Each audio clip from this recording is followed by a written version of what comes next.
प्राचीन काल की बात है। भारतवर्ष में एक महान और तपस्वी राजा अश्वपति राज्य किया करते थे। वे अत्यंत धर्मनिष्ठ, सत्यवादी और प्रजावत्सल थे, किंतु उन्हें एक ही चिंता सताती थी। उनके कोई संतान नहीं थी। उन्होंने पुत्री प्राप्ति के लिए वर्षों तक सावित्री देवी की कठोर तपस्या की। देवी सावित्री उनकी भक्ति से प्रसन्न हुईं और उन्हें एक सुंदर, तेजस्विनी, धर्मनिष्ठ पुत्री प्राप्त हुई। उसी देवी के नाम पर उस कन्या का नाम सावित्री रखा गया। सावित्री का रूप और तेज सावित्री अपूर्व सौंदर्य की धनी थी।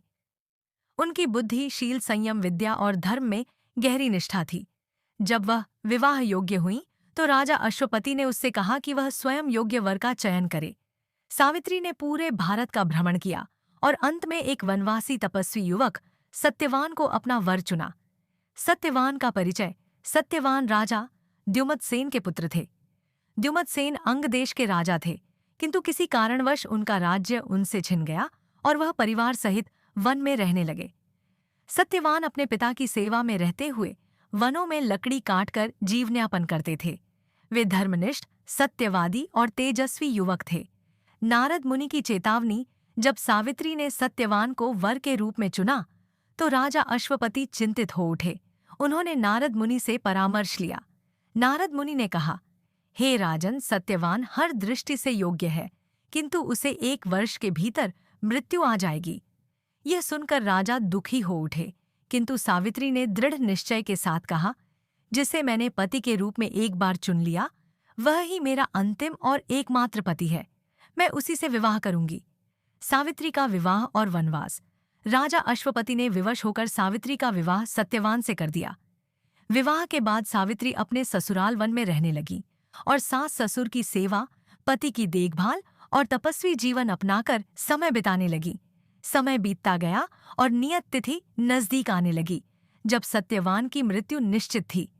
व्रत का संकल्प नियत तिथि से 3 दिन पूर्व सावित्री ने उपवास करना प्रारंभ कर दिया। उसने वट वृक्ष के नीचे जाकर पूजा की, ब्रह्मचर्य का पालन किया और मौन व्रत रखा। अंततः वह दिन भी आया जब सत्यवान को मृत्यु आनी थी। सावित्री ने उस दिन पति के साथ वन में लकड़ी काटने का आग्रह किया। मृत्यु का आगमन जब सत्यवान लकड़ी काट रहे थे, तभी उन्हें तेज सिर दर्द हुआ और वे सावित्री की गोद में गिर पड़े।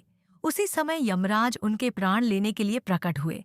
यमराज ने सत्यवान के प्राणों को पाश में बांधा और दक्षिण दिशा की ओर चलने लगे। सावित्री ने उन्हें देखा और पीछे पीछे चलने लगी। यमराज और सावित्री का संवाद: यमराज ने उसे रोका और कहा, अब तुम्हारा पति इस लोक का नहीं रहा, तुम लौट जाओ। सावित्री ने उत्तर दिया, जहां मेरे पति जाएंगे वहीं मैं भी जाऊंगी, यह धर्म का नियम है। यमराज ने उसकी धर्मनिष्ठा, शील और त्याग से प्रसन्न होकर कहा, मांगो, तुम्हें एक वरदान देता हूं, परंतु सत्यवान के प्राण छोड़कर कुछ भी। सावित्री ने कहा, मेरे सास ससुर को नेत्र ज्योति और राज्य सुख प्राप्त हो। यमराज ने तथास्तु कहा।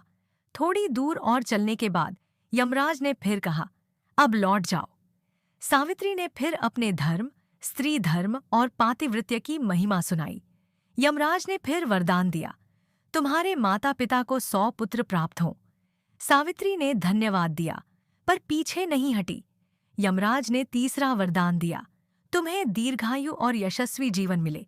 सावित्री ने चतुराई से कहा, यदि आप मुझे दीर्घायु और यशस्वी संतानवती जीवन का वरदान दे रहे हैं, तो यह तभी संभव है जब मेरे पति जीवित हों।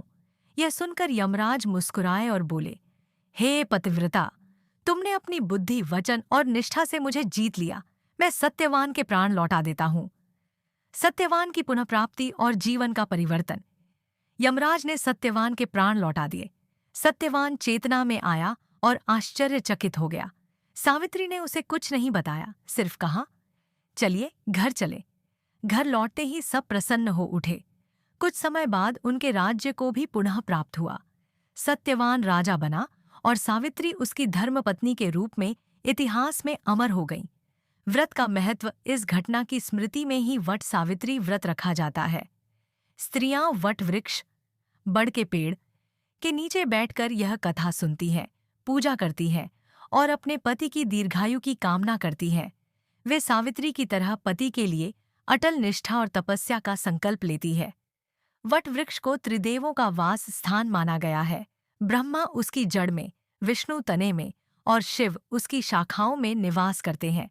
इस व्रत में स्त्रियां करती हैं निर्जल उपवास, वटवृक्ष की पूजा और परिक्रमा, सुहाग चिन्हों के साथ, कुमकुम, सिंदूर, धूप, दीप, फल, जल अर्पण, 7 या 108 बार परिक्रमा, सावित्री सत्यवान की कथा, श्रवण, अंत में सासू माँ का आशीर्वाद और वस्त्र, सौभाग्य, सामग्री अर्पण। व्रत का फल।